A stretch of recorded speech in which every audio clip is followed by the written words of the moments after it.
So I'm Elizabeth Hora. I am Cultural Compliance Reviewer at SHPO, which is nested within state history. And so most of what I do is paper pushing. I am an archaeologist by trade, and so I still love getting out into the field.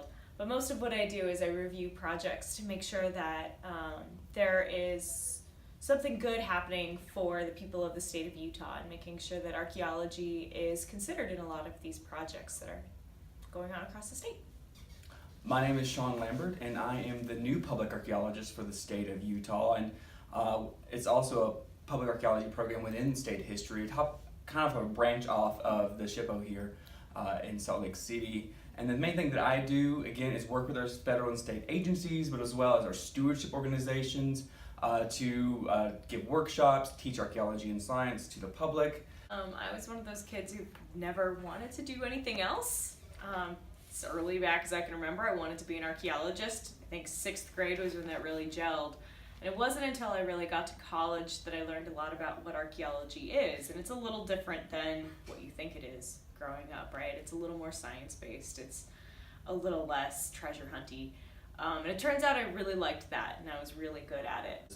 And I think the most fun part about being a public archaeologist with the state history here is that they allow me to they entertain my grandiose ideas, and they help me narrow my focus so that I can see those come to fruition. So I think that's the best part about state history.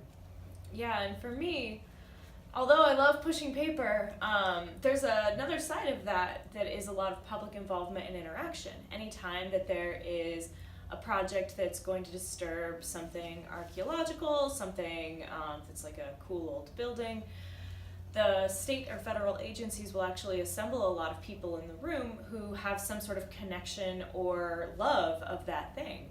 And from a lot of those people, I've just learned so much. Because as an archaeologist, you have one way of approaching a resource, right? It's usually, what can I learn from it? What's the history? What can this tell me about how people were in the past? And when you're talking with modern people, it really readjusts your thinking to not how is this thing static and locked in the past, but how is it still currently alive, and how does that have an interplay and a dialogue with modern people. I've never been to 9 Mile, so I'm excited to be there with the kids and see their awesome faces, and I'm sure I'll have the exact same face they have of awe and inspiring seeing this beautiful art that you guys are helping to preserve.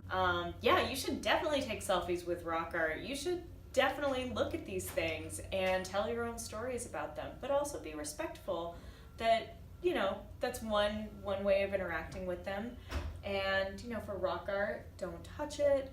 For other artifacts, be sure you leave them in their place. Hopefully they come out of the stewardship day from Project Discovery with more respect for the descendant communities, the living communities today, whose ancestors put those artworks on those rock faces.